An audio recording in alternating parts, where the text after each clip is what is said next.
തീർത്ഥത്തിലെ 22 തീർത്ഥങ്ങളാണുള്ളത്. 22 തീർത്ഥങ്ങളിലും സ്നാനം ചെയ്ത് ക്ഷേത്ര ദർശനത്തിനായിട്ട് പോവുകയാണ്.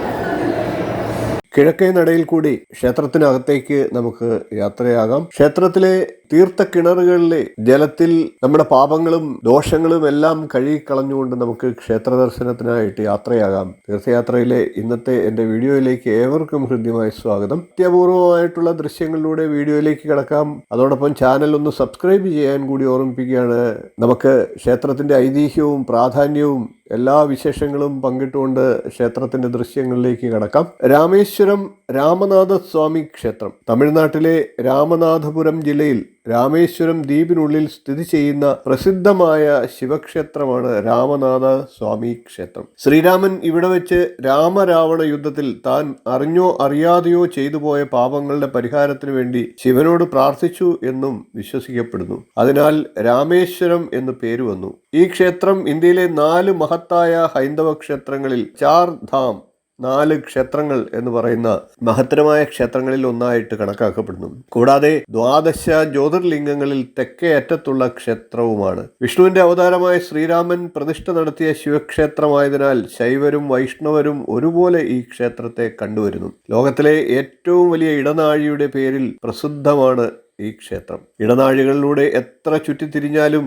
തീരാത്ത വിശാലമാണ് ഈ ക്ഷേത്രത്തിലെ ഇടനാഴികൾ. ശൈവസിദ്ധന്മാരായ 63 പാടിപ്പുകഴ്ത്തിയ 274 മഹാക്ഷേത്രങ്ങളിൽ ഒന്നാണ് ഇത്. ക്ഷേത്രത്തിന്റെ ഉത്ഭവത്തെപ്പറ്റി 2 കഥകളാണ് പ്രധാനമായും ഉള്ളത്. ഒന്ന് ആധ്യാത്മരാമായണത്തിൽ പറയുന്ന കഥയാണ്. അതനുസരിച്ച് ലങ്കയിലേക്ക് പോകുന്ന വഴി ശിവന്റെ അനുഗ്രഹത്തിനു വേണ്ടി ശ്രീരാമൻ ഇവിടെ ഇറങ്ങുകയും പ്രതിഷ്ഠ നടത്തുകയും ചെയ്തു എന്നുള്ളതാണ്. രണ്ടാമത്തെ പ്രസിദ്ധമായിട്ടുള്ള കഥ ഇങ്ങനെയാണ്.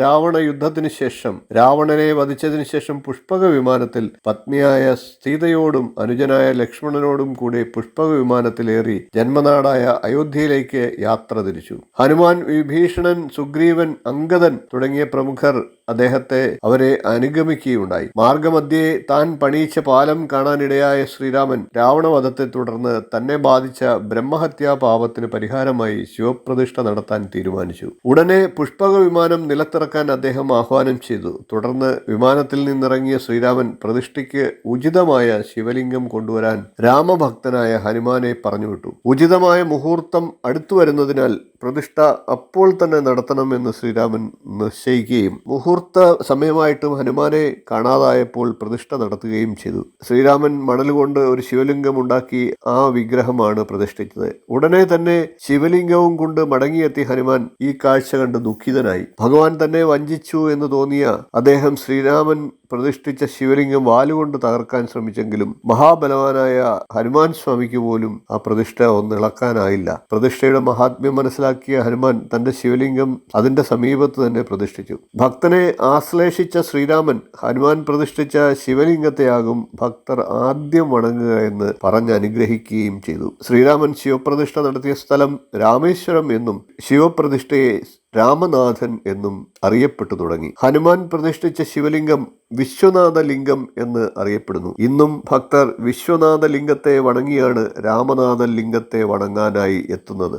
ഭാരതത്തിലെ ഏറ്റവും വലിയ മഹാക്ഷേത്രങ്ങളിൽ ഒന്നായ രാമേശ്വരം അഥവാ രാമനാഥസ്വാമി ക്ഷേത്രം രാമേശ്വരം നഗരത്തിന്റെ ഒത്ത നടുക്ക് ബംഗാൾ ഉൾക്കടലിന്റെ തീരത്താണ് സ്ഥിതി ചെയ്യുന്നത്. കിഴക്കോട്ട് ദർശനമാണ്. ക്ഷേത്രത്തെ ചുറ്റിപ്പറ്റി വലിയ ആനപ്പള്ള മതിൽ ഉണ്ട്. അതിന് 865 അടി ഉയരവും 567 അടി നീളവുമുണ്ട്. കിഴക്കും പടിഞ്ഞാറും ഭാഗങ്ങളിൽ വലിയ ഗോപുരങ്ങൾ കാണാം. കഴിഞ്ഞ ദിവസം 2 ഭാഗങ്ങളിലായി ക്ഷേത്രത്തിന്റെ ചുറ്റുമുള്ള ഈ ആനപ്പള്ള മതിലും വലിയ ഗോപുരങ്ങളും എല്ലാം ഞാൻ നിങ്ങൾക്കായിട്ട് കാഴ്ചവെച്ചിരുന്നു. ആ വീഡിയോകൾ കണ്ടിട്ടില്ലാത്തവർ കാണുക. കിഴക്ക് ഭാഗത്തുള്ള ഗോപുരത്തിനാണ് ഏറ്റവും കൂടുതൽ ഉയരമുള്ളത്. കിഴക്കേ ഗോപുരത്തോട് ചേർന്ന് വലിയൊരു മണ്ഡപവും പണിതിട്ടുണ്ട്. ഇതിന്റെ മുകളിൽ നന്ദിയുടെ പുറത്തിരിക്കുന്ന ശിവനെയും പാർവതിയെയും ഇരുവശത്തുമായി ഗണപതി സുബ്രഹ്മണ്യന്മാരെയും കൊത്തിവെച്ചിട്ടുണ്ട്. തെക്കും വടക്കും ഭാഗങ്ങളിൽ താരതമ്യേന ചെറിയ ഗോപുരങ്ങളാണുള്ളത്. ക്ഷേത്രമതിലകത്ത് 3 ഇടനാഴികൾ കാണാം. ഇവയിൽ പുറത്തുള്ള ആദ്യത്തെ ഇടനാഴിയാണ് ലോകത്തെ ഏറ്റവും വലിയ ഇടനാഴി. ഇന്ത്യയിലെ 7 അത്ഭുതങ്ങളിൽ ഒന്നാണ് ഈ ഇടനാഴി. പാണ്ഡ്യരാജാക്കന്മാരും ശ്രീലങ്കയിലെ ജാഫ്ന ആസ്ഥാനമാക്കി ഭരിച്ചിരുന്ന രാജാക്കന്മാരുമാണ് ഇത് നിർമ്മിച്ചത് എന്നാണ് വിശ്വാസം. ഇതിനകത്താണ് തമിഴ് ശൈലിയിലുള്ള കൊടിമരവും നന്ദി മണ്ഡപവും ഉള്ളത്. ചുണ്ണാമ്പിലും ഇഷ്ടികയിലും പണിത 22 അടി നീളവും 17 അടി വീതിയും 17 അടി ഉയരവുമുള്ള അതിഭീമാകാരമായ നന്ദി വിഗ്രഹമാണ് ക്ഷേത്രത്തിലേത്. നന്ദി വിഗ്രഹം മുതൽ അകത്തേക്ക് പ്രതിഷ്ഠ ശ്രീകോവിലിനടുത്തു വരെയുള്ള ഭാഗത്ത് മൊബൈലും മറ്റ് ദൃശ്യവൽക്കരണവും ഒന്നും അനുവാദമില്ലാത്തതിനാൽ ആ ദൃശ്യങ്ങൾ നിങ്ങൾ നേരിട്ട് തന്നെ വന്ന് കാണുക.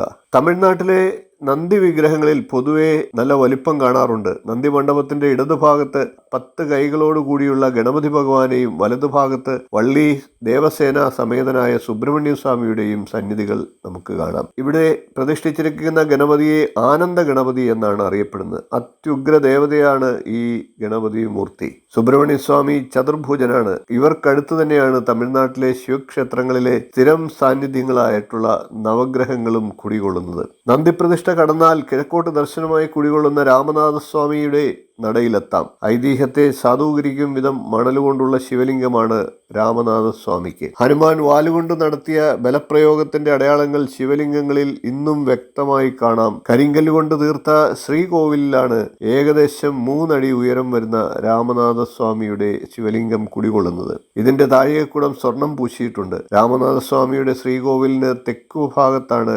പർവ്വതവർദ്ധിനി അമ്മന്റെ സന്നിധി. സാധാരണയായി ശിവന്റെ ഇടതുഭാഗത്ത് കുടികൊള്ളാറുള്ള പാർവതി ഇവിടെ വലതുവശത്ത് വന്നത് എടുത്തു പറയേണ്ട ഒരു വസ്തുതയാണ്. കൂടാതെ ശ്രീരാമൻ, സീത, ലക്ഷ്മണൻ, ഹനുമാൻ എന്നിവരുടെ വിഗ്രഹങ്ങളും ശ്രീലകത്ത് ഉണ്ട്.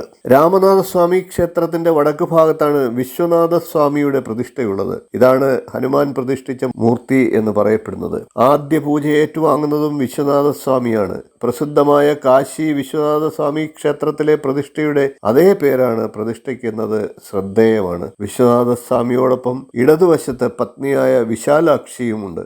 അതും കാശിയുമായിട്ടുള്ള ബന്ധം കാണിക്കുന്നു. കാശിയിൽ ശിവൻ വിശ്വനാഥനായും പാർവതി വിശാലാക്ഷിയായും കുടികൊള്ളുന്നു. ഒരുപാട് ഉപദേവതാ സന്നിധികളുള്ള പുണ്യസങ്കേതമാണ് രാമേശ്വരം ക്ഷേത്രം. ശ്രീകോവിലിന്റെ തെക്കുഭാഗത്ത് ശിവന്റെ സന്യാസരൂപമായ ദക്ഷിണാമൂർത്തിയും കുടികൊള്ളുന്നുണ്ട്. തമിഴ്നാട്ടിലെ ശിവസന്നിധികളിൽ ദക്ഷിണാമൂർത്തി പ്രതിഷ്ഠ സാധാരണമാണ്. കൂടാതെ പത്നിയായ ഉഷാദേവിയോടൊപ്പം കുടികൊള്ളുന്ന സൂര്യഭഗവാനും ഇവിടെയുണ്ട്. ക്ഷേത്രത്തിലെ ആദ്യ പ്രതിഷ്ഠയായ ഗന്ധമാദനലിംഗം വിഭീഷണൻ പ്രതിഷ്ഠിച്ചത് എന്ന് പറയപ്പെടുന്ന ജ്യോതിർലിംഗം, സരസ്വതി, നടരാജൻ, ദുർഗ എന്നിവരുടെ പ്രതിഷ്ഠകളുമൊക്കെ ഇവിടെ ഉപപ്രതിഷ്ഠകളായിട്ടുണ്ട്. കാഴ്ചകൾ കൊണ്ട് സമ്പന്നമാണ് ഈ ക്ഷേത്രം. ലോകാത്ഭുതങ്ങളിൽ ഒന്നാണ്.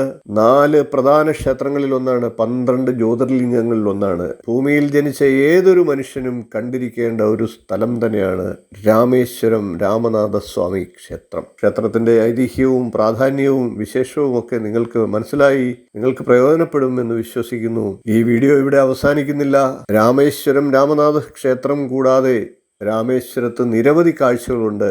ധനുഷ്കോടിയിലെ കാഴ്ചകളും രാമേശ്വരത്ത് രാമനാഥസ്വാമി ക്ഷേത്രത്തെ പോലെ തന്നെ ചരിത്ര പ്രാധാന്യമുള്ള രാമർകോവിൽ ക്ഷേത്രം, രാമപാദം ക്ഷേത്രം എന്നീ ക്ഷേത്രങ്ങളും തുടർന്നുള്ള ദിവസങ്ങളിൽ പ്രത്യേകം വീഡിയോകളിലായി പൂർണ്ണ വിവരങ്ങൾ അടങ്ങി നിങ്ങൾക്കായിട്ട് അവതരിപ്പിക്കുന്നുണ്ട്. ആ വീഡിയോകൾക്കായി കാത്തിരിക്കുമെന്ന് പ്രതീക്ഷിച്ചുകൊണ്ട് ഇന്നത്തെ വീഡിയോ ഞാൻ ഇവിടെ നിർത്തുകയാണ്. വീഡിയോ ഇഷ്ടപ്പെട്ടുവെങ്കിൽ ഒന്ന് ലൈക്ക് ചെയ്യുക, ഷെയർ ചെയ്യുക, ചാനൽ ഒന്ന് സബ്സ്ക്രൈബ് ചെയ്യുക, നിങ്ങളുടെ അഭിപ്രായം കമൻ്റായിട്ട് അറിയിക്കുക. അടുത്ത ദിവസം നമുക്ക് രാമേശ്വരത്തെ മറ്റ് ക്ഷേത്രവിശേഷങ്ങളുമായി കാണാം. നന്ദി, നമസ്കാരം, ശുഭദിനം.